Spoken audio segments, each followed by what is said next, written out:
जवाब दीजिए अभय जी, जवाब दीजिए और एक बार के लिए ये बता दीजिए, क्या कांग्रेस पार्टी और सीसीपी चाइनीज कम्युनिस्ट पार्टी के बीच में कोई एमओयू हुआ है, और अगर हुआ है तो उसका कंटेंट क्या है, क्या था उस एमओयू में? देखिए अंजना जी, मुझे तो ये बात नहीं पता जो मेरे काबिल विद्वान प्रवक्ता दोस्त पूछ रहे हैं, लेकिन मेरे पास एक प्रमाण जरूर है। इनके पास प्रमाण हो तो वो कोई एमओयू की कॉपी बताइएगा, क्योंकि सरकार आपकी, मेरे पास एक प्रमाण जरूर है। ये मैं ट्वीट है, एक पढ़ देता हूं। कम्युनिस्ट, ये ट्वीट है 26 जून 2016 का। Communist party of China and BJP have done numerous work in social field. This way there is a tremendous similarities between the two parties, Bharatiya Janata party और चीन की कम्युनिस्ट पार्टी, जिसका ये राग अलाप रहे हैं चीन के चूचू लोग, वो जो हम पर आरोप लगा रहे हैं, सच्चाई ये है कि ये ऑफिशियल इन्होंने ट्वीट किया कि कम्युनिस्ट पार्टी और भारतीय जनता पार्टी में क्या सिमिलरिटीज है।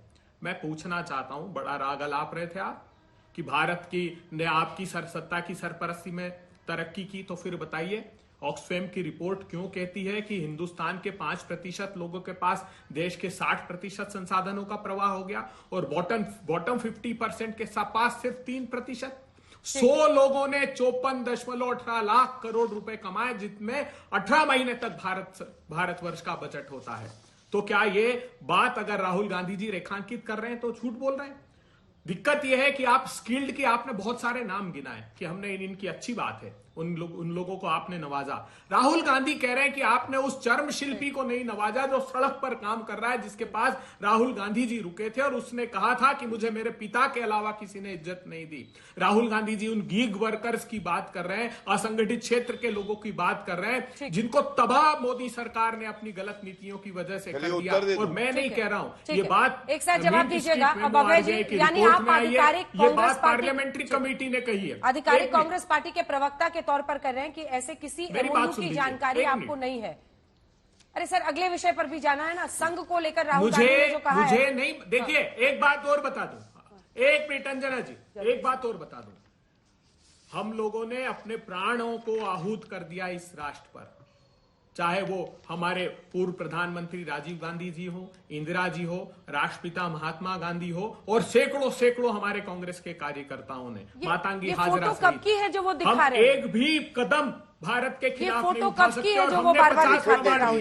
इन्होंने तो राहुल गांधी, ये फोटो कब की है? चेक कर दीजिए। 6 अगस्त, नहीं तो बताए ना, ये फोटो कब की है बता के एक बार खत्म कीजिए। मैंने तो प्रमाण दे दिया तारीख सहित। ये फोटो कब की है बताइए ना, जो सीसीपी के नेता राहुल जी कुछ साइन कर रहे हैं, ये क्या है? इसको एक बार के लिए खत्म कीजिए। नहीं खत्म कर दे, मैं तो भारत की सरकार से कह रहा हूं। अब तो 10 साल से सत्ता में हो आप, मैंने तो प्रमाण दिया कि आपने भारत के साथ कितना बड़ा चीन के प्रति समर्पण, ऐसा आज तक किसी, जिस 62 की बात कर रहे हैं, अरे युद्ध दृढ़ता से लड़े थे उस समय, पंडित नेहरू ने पार्लियामेंट बुलाई थी, और जिसकी बात कर रहे हैं कि चीन को हमने आगे होकर निमंत्रण दिया, कभी नहीं। पंडित नेहरू ने पार्लियामेंट में इस बात को रेखांकित किया था कि मैंने ऐसा कभी कोई प्रस्ताव नहीं दिया। राहुल गांधी ने एक और आरोप लगाया कि देश के शिक्षा संस्थानों में आरएसएस के लोग भारतीय जनता पार्टी की, आइए आपको सुना देते हैं, आइए आपको सुना देते हैं। इसीलिए मैंने आपको मौका दिया था कि अगर ये व्हाट्सएप यूनिवर्सिटी की ही कहानी है तो आप सच बता देते कि ये तस्वीर आखिर किस वक्त की है, किस पेपर पर हस्ताक्षर हो रहा था। आप टाइम ले लीजिए, थोड़ा पता कर लीजिए, ताकि आगे से गौरव जी उसको नहीं दिखा पाए, क्योंकि जितना मैं रिसर्च इस पर कर रही हूं, अभी तक अदालतों में भी कुछ लोगों ने पीआईएल दायर किया है और इस पर स्पष्टता नहीं आ पाई है। बहरहाल राहुल गांधी ने संघ को लेकर यह भी कहा कि जो शिक्षण संस्थान है भारत में, वहां पर संघ का कब्जा हो गया है। सुनिए, फिर इस पर चर्चा करें। This is part of the ideological fight between the BJP and us, right? The BJP and the RSS believe that women should be restricted to a particular role. They should stay at home. They should cook the food. They should not talk too much, right? And we believe that women should be allowed to aspire to whatever they want to do.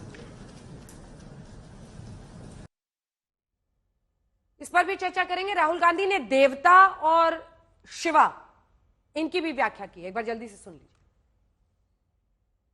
Idea of Shiva, basically. When they say Shiva is the destroyer, what is he destroying? Himself. That's the idea.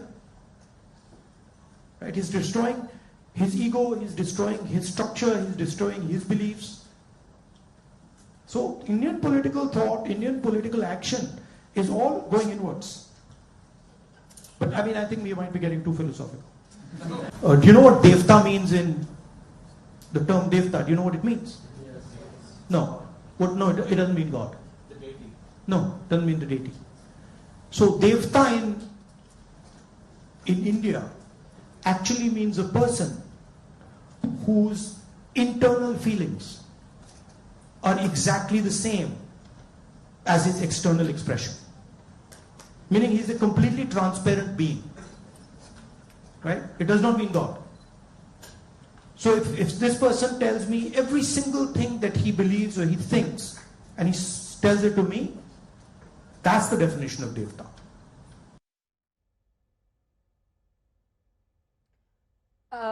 Gaurav Bhatia जी, आपके पास आते हुए सबसे पहले संघ वाले मुद्दे पर आते हैं। राहुल गांधी का यह आरोप है कि शिक्षण संस्थानों में संघ का कब्जा हो गया है, एक ही विचारधारा को जो मानते ही नहीं है कि कई विचारों पर यह देश टिका हुआ है।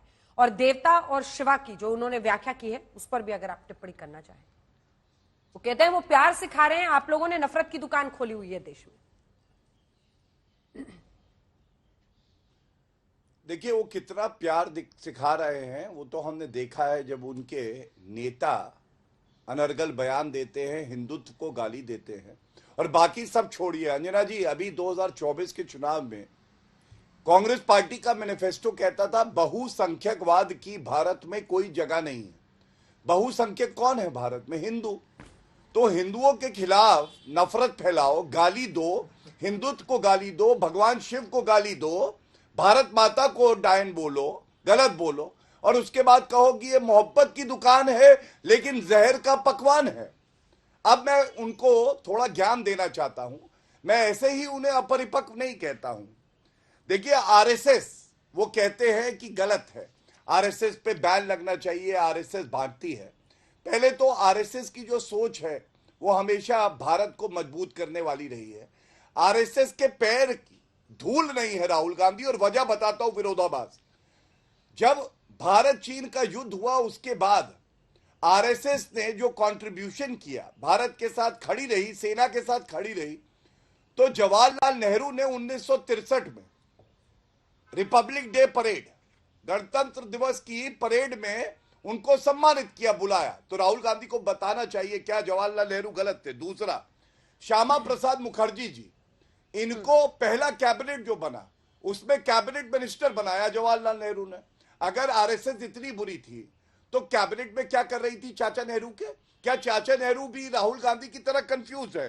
तीसरा, मेरे हाथ में एक बहुत ही महत्वपूर्ण दस्तावेज है, यह है एक लेटर लिखा है 1947 6 अक्टूबर को, डिफेंस मिनिस्टर बलदेव सिंह, इन्होंने सरदार पटेल को लिखा कि विभाजन के वक्त जो महिलाएं पाकिस्तान से आ रही हैं, जो और लोग हिंदू आ रहे हैं, उनको मारा जा रहा है, रेप किया जा रहा है, और सुझाव दिया। देखिए, आप जूम इन कर लीजिएगा, आरएसएस के लोगों से मदद लेनी चाहिए नागरिकों को बचाने के लिए।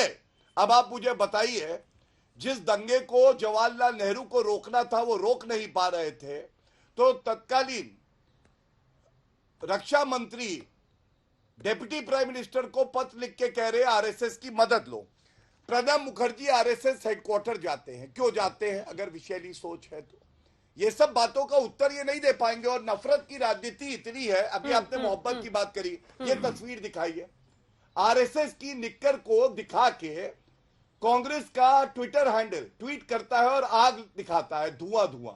अरे जला तो कांग्रेस का हेडक्वार्टर है, जली तो तुम्हारी नीयत है, जली तो तुम्हारी ईमानदारी है, धुआं धुआं तो तुम्हारा हेडक्वार्टर है। ये कौन सी मोहब्बत है? निक्कर में आग लगाते हो?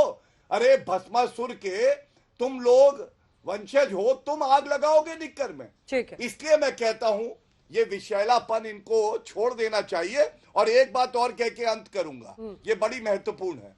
उनका अगर आपने वक्तव्य सुना हो, उन्होंने कहा है कि भारत का मीडिया और भारत की जुडिशरी ये पूरी तरह से खत्म है, क्योंकि ये हमारी बात जनता तक नहीं पहुंचाती है। अंजना जी, कभी कौन जात पूछ लेते हैं, कभी मौसमी सिंह को कहते हैं बीजेपी का बैज लगा के आओ, और अब तो उन्होंने मीडिया को खत्म बता दिया है।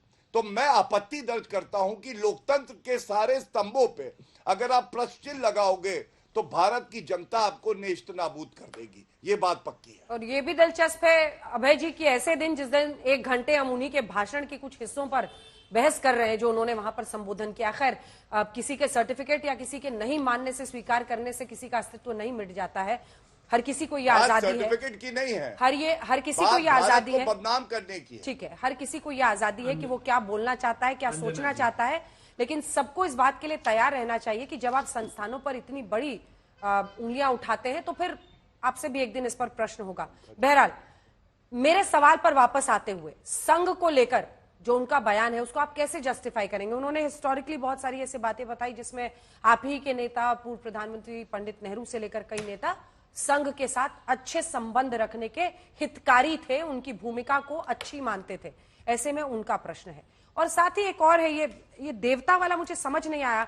उन्होंने कहा कि देवता का मतलब गॉड नहीं होता है, देवता का मतलब डेटी नहीं होता है, जिसकी अंदर की सोच और बाहर की सोच एक हो वो देवता है। तो ये भी थोड़ा अच्छे से समझा दीजिएगा क्या है, क्योंकि हम लोग पर्यायवाची शब्द में भगवान के लिए ही देवता मानते थे। जी अभय जी। जी नहीं, बिल्कुल नहीं। मुझे आज अच्छा लगा कि भारतीय जनता पार्टी के प्रवक्ता, मेरे विद्वान साथी, वैसे तो ये आरोप नहीं है, लेकिन चूंकि राष्ट्रीय स्वयंसेवक संघ को उन्होंने इतना पढ़ा नहीं, उसको इतना जानते नहीं, लेकिन आज पंडित नेहरू के सर्टिफिकेट की आवश्यकता इनको राष्ट्रीय स्वयंसेवक संघ की मान्यता के लिए लेनी पड़ रही है, ये बात सुनकर मुझे अच्छा लगा। वैसे उसका कहीं रजिस्ट्रेशन नहीं है, कोई भी अधिकृत रजिस्ट्रेशन भारत के संवैधानिक व्यवहार के तहत नहीं किया गया। राहुल गांधी जी ने बहुत सैद्धांतिक बातें की है।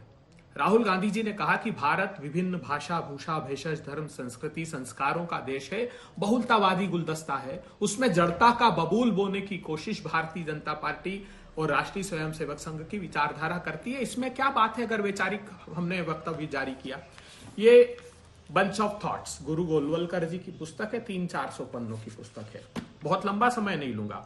आंतरिक संकट, मुसलमान, विभाजन के पश्चात मुसलमान दोहरी व्यूह रचना, सीधा आक्रमण, संख्या में वृद्धि हमारे नेताओं की नीति, ईसाई, मानवता के नकाब में अधार्मिक और राजनीतिक युक्तियां, कम्युनिस्ट किस प्रकार जड़ जमाता है पश्चिम का गलत दृष्टिकोण, बौद्ध इस देश की संस्कृति को नष्ट भ्रष्ट करने आए, सिख को अलग धर्म मानने से इनकार किया, लिंगायत को अलग धर्म मानने से इनकार किया। ये उनकी विचारधारा है, उनको समर्पित है। लेकिन ये बात राहुल गांधी जी ने सच कही जो राष्ट्रीय स्वयंसेवक संघ भारतीय जनता पार्टी की सोच के लिए विभाजन का बड़ा आरोप लगाते हो। श्यामा प्रसाद मुखर्जी, अच्छा हुआ याद दिला दिया आपने, हमने तो बड़ा हृदय दिखाया। पंडित नेहरू और श्यामा प्रसाद मुखर्जी की व्यक्तिगत मित्रता भी थी और बहुत लंबा पत्राचार हुआ है। 5000 पत्रों का संकलन मेरा वल्लभ भाई पटेल जी का पंडित नेहरू और श्यामा प्रसाद मुखर्जी का है। किसके साथ सरकार बनाई श्यामा प्रसाद मुखर्जी ने पश्चिम बंगाल में? बताइए आप। उस फजलुल हक के साथ जिसने 23 मार्च 1940 को अलग पाकिस्तान का प्रस्ताव मीनारे पाकिस्तान लाहौर में पड़ा, उसके साथ ये जानने के बाद उसके साथ सरकार बनाई। क्या उस समय वीर सावरकर जी की जो राजनीतिक दल था, वीर सावरकर जी राष्ट्रीय स्वयंसेवक संघ की विचारधारा को नहीं मानते थे, ये भी बता दूं। ना जीवित रहते वो कभी जनसंघ में गए, ना उन्होंने राष्ट्रीय स्वयंसेवक संघ की विचारधारा से सामंजस्य, वो विरोधी थे उसके, राष्ट्रीय स्वयंसेवक संघ की विचारधारा के। ये बड़ा खुलासा आपके सामने कर दूं मैं। उन्होंने सिंध प्रांत में और नॉर्थ वेस्ट फ्रंटियर प्रोविंस में मुस्लिम लीग के साथ सरकार बनाई, और जबकि मुस्लिम लीग ने अलग पाकिस्तान का प्रस्ताव असेंबली में पड़ा था, उसके बावजूद वो सरकार चलती रही। और आरोप हम पर लगाते हैं विभाजन का। देखिए, राहुल गांधी जी यही संदेश लेकर निकले कि नफरत, नकारात्मकता और निराशा को बाहर निकाल दीजिए। आपको अगर देश के लिए काम करना है तो ये जो बहुलतावादी गुलदस्ता है इसके साथ काम कीजिए। महात्मा गांधी कहते थे कि जो धर्म गाय की पूजा का प्रवर्तन करता है वो किसी मानव की हत्या गाय के नाम पर। एकदम छोटा सा जवाब गौरव जी, टाइम खत्म हो गया। हमने देखा हरियाणा गौरव जी एकदम छोटा सा प्रधानमंत्री जी ने, छोटा सा जवाब, बिल्कुल छोटा सा ही। हाँ, बिल्कुल छोटा सा जवाब देता हूं। देखिए, मैं इतना ही कहूंगा कि आज राहुल गांधी जब भी विदेश जाते हैं, और वो लीडर ऑफ ऑपोजिशन है, उनको अपनी जिम्मेदारी का शायद एहसास नहीं है, और इसीलिए वो काला धब्बा है हमारी राजनीति पे।